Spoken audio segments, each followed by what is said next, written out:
Դիաննա Գրիգորյանի վերջին զանգ սերիալում ճիշտ է, Հենրիի ու Անգելինայի հարսանյաց հանդեսը կայացավ ամենագեղեցիկ և զգացմունքային ձևով։ Նրանց ամուսնությանը հաջորդեց Յաննայի ու Հալալի պսակադրությունը, որտեղ քավոր ու քավոր կին էին հենց նորապսակները՝ Հենրին ու Անգելինան։ Բոլորը հուզված ու երջանիկ էին։ Թվում էր, թե երկարատև տանջանքից հետո վերջապես խաղաղություն է իջել այս ընտանիքների գլխին։ Բայց ինչպես ասում են, կյանքը դաշնամուր է, սպիտակ ստեղներին միշտ հաջորդում են սևերը։ Առաջին հարվածը Հենդոյի ծանր հիվանդությունն է, հանկարծակի թոքաբորբով հոսպիտալացվում է, իսկ վիճակն այնքան բարդ է, որ բժիշկները դեռ ձեռնպահ են մնում հստակ կանխատեսումներից։ Բարեբախտաբար Աննան է միջամտում, նրան տեղափոխում է վստահելի բժիշկների մոտ, սակայն նույնիսկ այդ պայմաններում վտանգը մնում է շատ լուրջ։ Բայց այս ամենը դեռ ոչինչ է համեմատած հաջորդ ցավալի լուրի հետ։ Սոսը և Արամը օրեր շարունակ անհետ կորած են։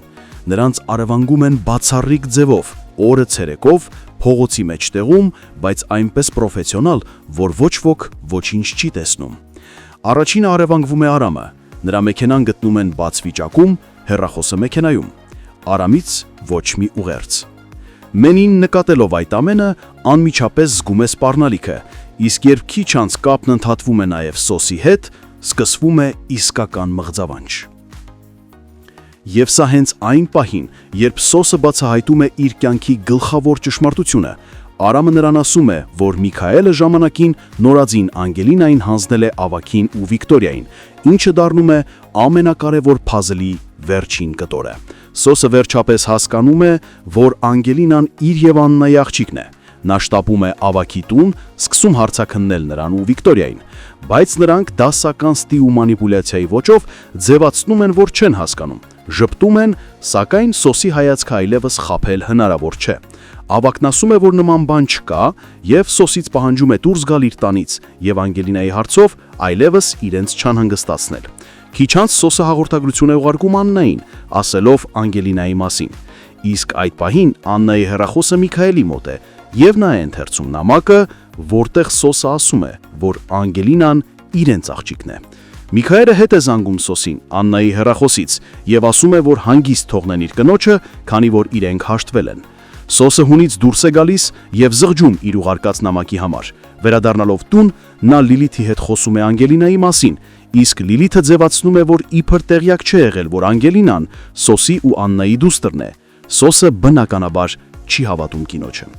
Իսկ քիչ անց տեղի է ունենում Սոսի արագ և կազմակերպած առևանգումը։ Սոսի ու Արամի հետագա ճակատագիրը մռայլ և անորոշ է։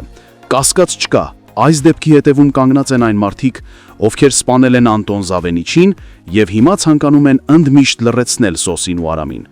Այս սարսափելի իրադարձությունները կրկին մեզ վերադարձնում են այն մթնոլորտին, որի մեջ վերջին զանգը սկսեց իր պատմությունը՝ վրեժ, մանիպուլյացիա, լռություն և ճակատագրական գաղտնիքներ։ Ինչ կլինի հետո,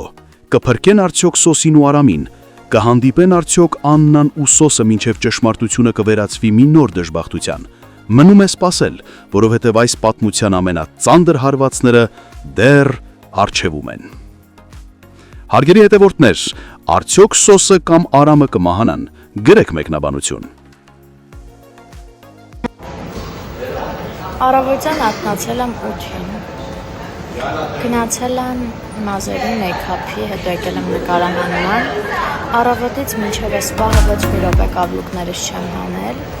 եթե ձեր հարսանիքին դուք հնարավորություն ունեք, նստեք, կանգնեք, դուք որոշեք ինչ անեք, այստեղ չկա այդ հնարավորությունը, դուք անում եք պարտադրված այն, ինչ որ ձեզ ասում են, և առհասարակ մեր աշխատանքը շատ բարդ է։ Չեմ ուզում, որ խաբվեք այդ ուրախ նկարներին։ Մեջքիս ցավից մահանում եմ ու մահու չափ սոված եմ։ Ինչպես հասկացել եք, վերջի զանգը շատ լավ անակնկալ ունի իր սիրելի հետևորդների համար։ Մենք աշխատում ենք։ Ուրեմն մենք հարսանիքի սեղանին նստած ենք, մամաս ասարք է, ասաց սպաս ասարք է, համեմ բեր։ Ես Գիշերվա կեսի որտեղ է ցավը ճարը։ Մեկը տեսնում եմ Ես առեմ այս ամեն ինչը դնել եմ կլաչիս մեջ։ Չէ, սալֆետի մեջ փաթաթ։ Պետք է ռեզին գցել, բայց տենց են, չէ՞ վաճառը։ Հարսանիքի սեղանից համը։ Շնորհակալություն Ռոբերտ։ Մի քիչ թարխուն տարեկան։ Դու խոշտի։ Շիկինոլայի մրգշուշ։ Գեղեցիկ անակնկալ այսօրվանից Աննան ունի 2 աղջիկ, իսկ մեր գեղեցկուի հարսիկը ունի 2 մայրտուշ։ Կներես պապ, բայց պիտի դիմանաս, որ նորմալ մշակ եմ։ Արա, անելիքդ արա, դու ինձ կներես օրես վիճակով դիմաց հետ նստած եմ, հերիք չի ստիպված ես վերքերս մշակել։ Պապ, ես ստիպված ոչ մի բան չեմ անում։ Մի ընտանիք ենք բայելով պիտի անեմ։ Պապ, ոնց ես։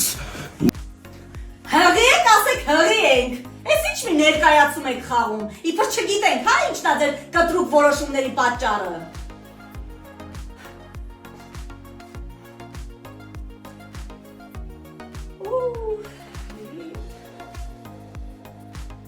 Հարցեր եք տալիս հեռուստասերիալից, արդյոք մենք վերջում միասին ենք լինելու, անկեղծ չգիտեմ, իսկապես չգիտեմ հավատը, մենք անգամ ընթացքը չգիտենք, բայց ըստ իմ լոգիկայի, ես որպես հեռուստադիտող, կարծում եմ, որ այո, շատ դժվարությունների միջով ենք անցնում, բայց եթե ուղիղ համեմատականներ տանենք իրականության հետ, ապա չէ, միասին չպիտի լինենք, որովհետև Եզակի դեպքեր են, երբ իրապես հաղթում է սերը ու ամեն ինչ լավ է լինում։ Իհարկե քուր ու եղբոր հետ կապված չէ, բայց սիրելու հետ կապված է։ Ունեմ վառ օրինակներ, որ չէ, իրականում սերը չի հաղթում։ Մենք կլինենք լավատես այս պրոյեկտում եւ կմտածենք, որ սերը հաղթելու է։ Փոքրիկ անդրադարձանել ձեր լավ մեկնաբանություններին, լավ խոսքերին։ Իսկապես դուք ինձ ողջևորում եք, ուժ եք տալիս։ Այն մարդը, ով ինչ որ գործ անում, դա կապ չունի ինչ գործ է, ու ֆիդբեք չի ստանում, չի ուզում աշխատի, մոտիվացիա չի ունենում աշխատելու։ Մի դեպք պատմեմ, նստել էի տաքսի, վարորդը եկել ստացի ռեակցիա բուրըն, վայ, Անգելինա 40 տարեկան մի մատ։ Ելինը մեջ ճանաչում եմ, խոսում ենք սիրով լավ, բայց այդքան բուրըն ռեակցիա, Անգելինա, դու ես Ռոզա ջան, չեմ հավատում, sense դողացող ձեռքերով, ուրախ ու ես այդ ամեն ինչից իմ սիրտը լցվել էր։ Ես չի հավատում, որ այդ իմ հետ է կատարվում, այդ մարդը չէր հավատում, որ ինձ է տեսել, ես էլ մտածում էի, ոնց կարա այս բուրըն ռեակցիան իմ մասին լինի։ Ես ուրեմն հասել եմ ինչ-որ կետի, զանգեց իր մամային ու իր մաման շատ ուղիղ համեմատական գծեր տանելով, ասաց, որ դեռ Ֆրունզիկ Մկրտչյանին եւ այդ ժամանակաշրջանի տաղանդավոր դերասանների խաղին շատ մոտ ենք, մեր անկեղծությամբ ես եւ Լևոնը։ Ինքան պարտավորեցնող էր այդ խոսքերը, վարդում ես իրանց տոն հրավիրեց, օրվա ընթացքում շատ անգամներ այն հետ պատահում, ու դա ինձ ուժ է տալիս, որ ես ավելի մեծ սիրով նկարվեմ ու աշխատեմ։